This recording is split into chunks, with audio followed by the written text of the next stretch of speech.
As pessoas dizem que é preciso ter muita paixão pelo que faz, e isso é verdade. O motivo é porque é tão difícil que, se você não tiver, qualquer pessoa racional desistiria.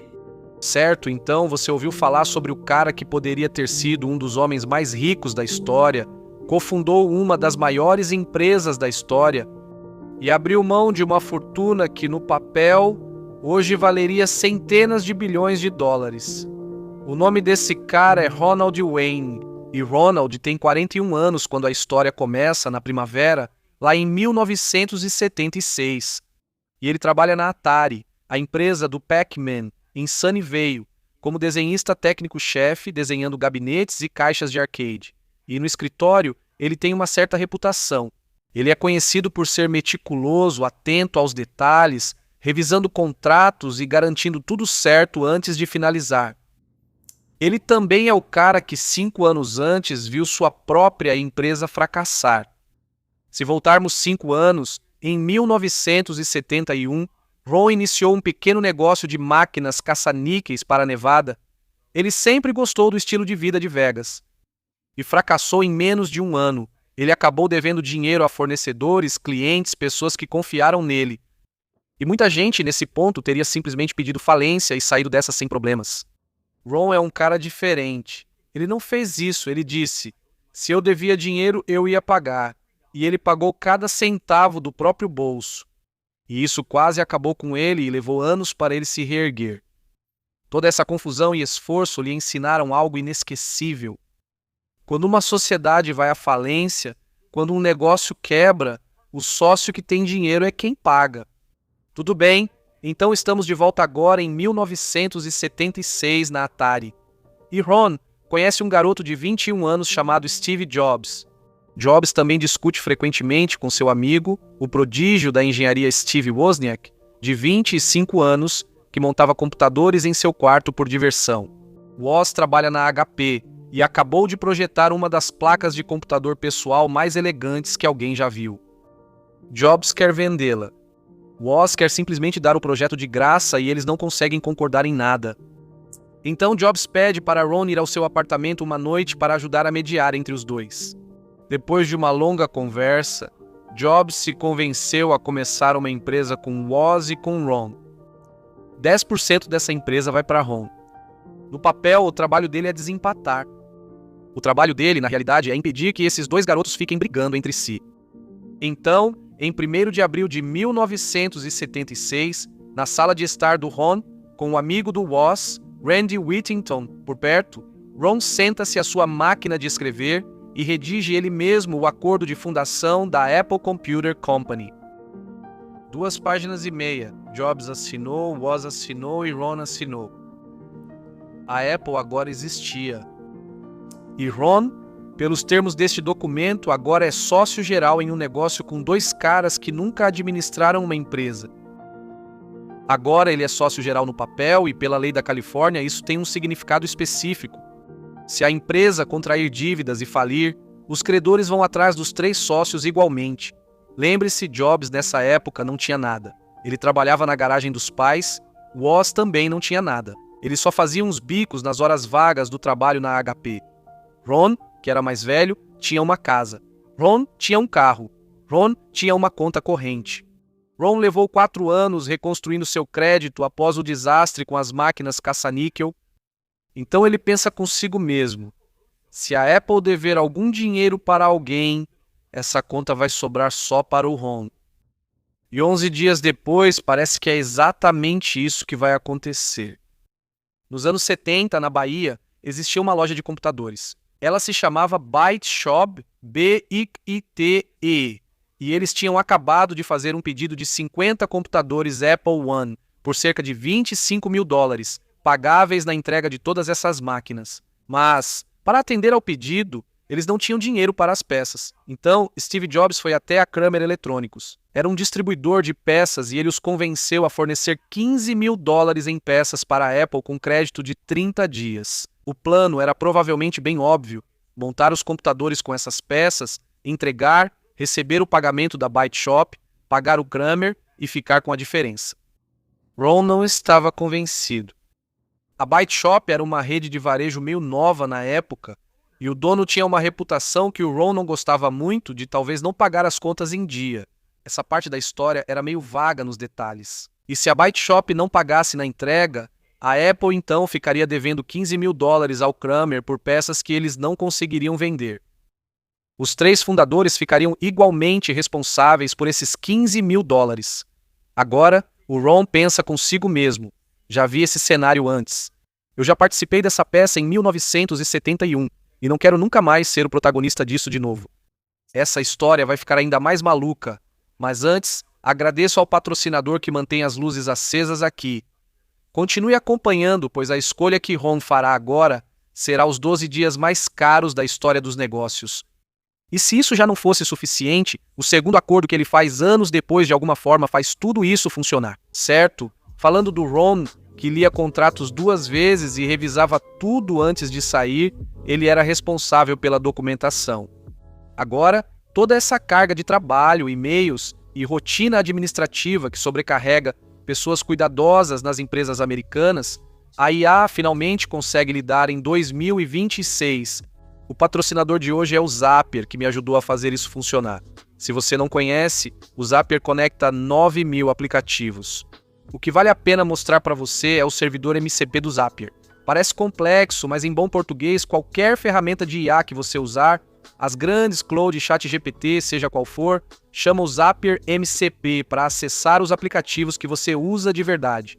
Então seu Gmail, seu Slack, calendário, Notion, assim sua IA pode realmente ler as coisas e agir sobre elas. Então aqui está o que eu construí. Um e-mail que chamei de agente de triagem.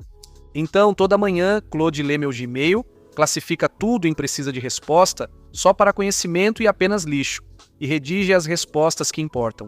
E é isso. A configuração leva de 5 a 10 minutos.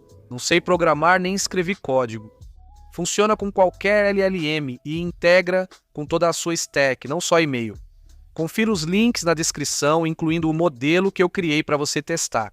Agora, voltando a Ron, prestes a cometer uma das piores trocas da história dos negócios. Se você não está se divertindo fazendo isso e não ama de verdade, você vai desistir. Os que tiveram sucesso amavam o que faziam, assim puderam perseverar quando as coisas ficaram realmente difíceis. E os que não amavam desistiram porque são sensatos. Então, Ron, imagino que sentado no sofá ou à mesa olha para o céu e faz alguns cálculos de cabeça. A Apple deve $15.000 em peças e a Byte Shop tem uma má reputação por pagar as pessoas em dia. A Apple não tem estoque. Eles realmente não têm clientes além desse pedido instável. Há 2 cofundadores sem dinheiro e o nome do Ron em um acordo que o torna pessoalmente responsável por tudo. Então Ron toma uma decisão.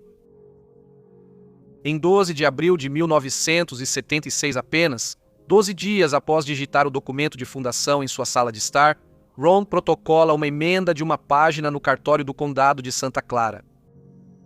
Ele assina, Jobs assina e Wozniak também assina, e nenhum deles tenta convencer Ron do contrário. Essa emenda assinada por eles dissolve a participação de 10% de Ron na então Apple Computer Company. Agora, Ron não saiu de mãos vazias pela parte dele. Ron recebeu $800 em dinheiro. Agora, $800, dinheiro de 1976, hoje em dia isso dá mais ou menos $4.400. $4.500. Não é muito dinheiro, mas também não muda a vida. Mas é dinheiro real para quem, 5 anos antes, perdeu todas as economias, investindo naquela empresa de caça-níqueis fracassada. E supostamente ele pegou essas notas, colocou na carteira e voltou para o trabalho na Atari.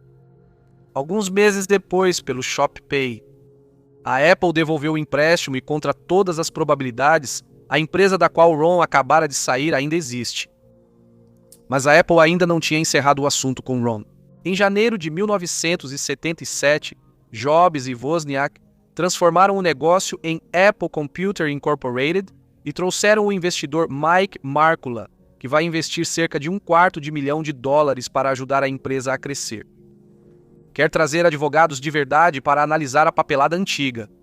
Antes de concluírem a formalização da empresa, eles querem resolver todas as pendências. Eles querem que Ron Wayne assine um documento abrindo mão de futuras reivindicações contra a nova corporação por tudo que fez. O contrato de parceria, o manual do Apple One, o primeiro logotipo e o documento de 2,5 páginas que ele digitou na própria máquina de escrever.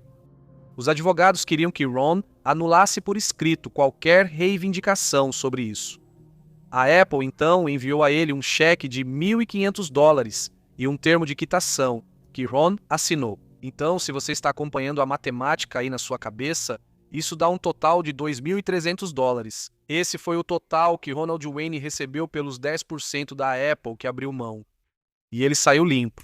Sem sociedade, responsabilidade, reivindicação futura, nada. Todos sabemos como a história terminou, mas para o Ron, naquele dia, ele escapou de um grande problema. A Apple lança o Apple II em 1977 e transforma a indústria dos computadores pessoais para sempre. A Apple, em 1980, abre seu capital com uma avaliação de cerca de $1,8 bilhões. Steve Jobs, na época, acabou valendo cerca de $217 milhões no papel até o final daquele ano. Ele tinha apenas 25 anos. Ron Wayne, em 1980, voltou à Atari. É aqui que a maioria das pessoas encerra a história. Se os 10% do Ron tivessem permanecido intactos durante toda a diluição, IPO e 40 anos de emissão de ações. Com a Apple valendo cerca de $4 trilhões, a participação original dele hoje equivaleria, em teoria, a centenas de bilhões de dólares. Isso o colocaria entre as pessoas mais ricas do mundo. Acima de Bezos, acima de Gates, acima de Buffett, acima de qualquer tipo de fundador que você possa imaginar. Ron vendeu seus 10% por $2.300. A aritmética faz o resto. É, possivelmente, o pior negócio da história dos negócios. Mas a história ainda não acabou. Nos anos 90, Ron está sem dinheiro. Ele ainda possui o documento original de fundação, digitado em sua sala em abril de 1976, com as 3 assinaturas. Então ele vende para um negociante de manuscritos por $500. Agora, esse documento muda de mãos algumas vezes. E em 2011, esse mesmo documento vai a leilão na Sotheby's. A casa de leilões estima que ele será vendido por $15 mil. O martelo bate em 1,6 milhões. O lance vencedor foi de um bilionário de Miami. Então, Ron não recebe nada disso. Ele vendeu o contrato nos anos 90. O comprador pagou $500 e revendeu. E quem estava com ele em 2011 saiu da Sotheby's milionário. Então, o que aconteceu com Ron Wayne? Agora ele leva uma vida tranquila em Pahrump, Nevada. Ele ainda coleciona selos e moedas raras em casa, mas joga caça-níqueis de 1 centavo nos cassinos locais. Seu primeiro produto Apple foi um iPad 2 recebido em uma conferência. Repórteres visitam o local periodicamente e sempre fazem a mesma pergunta, a mesma que eu faria. Você se arrepende de alguma coisa? Seria fácil ficar amargo, bravo ou chateado, mas sempre calmamente ele repete a mesma resposta. Não. Ele afirma que, se tivesse permanecido na Apple, cuidaria da documentação, escreveria manuais e gerenciaria a logística enquanto Jobs e Voss criavam o futuro. Ele afirma que tentar acompanhar 2 jovens de 20 anos o teria destruído. Ele diz que estava à sombra de gigantes. Ele diz que teria sido o homem mais rico do cemitério. Ele afirma que fez o melhor possível com as informações disponíveis na época. E ele dorme bem todas as noites.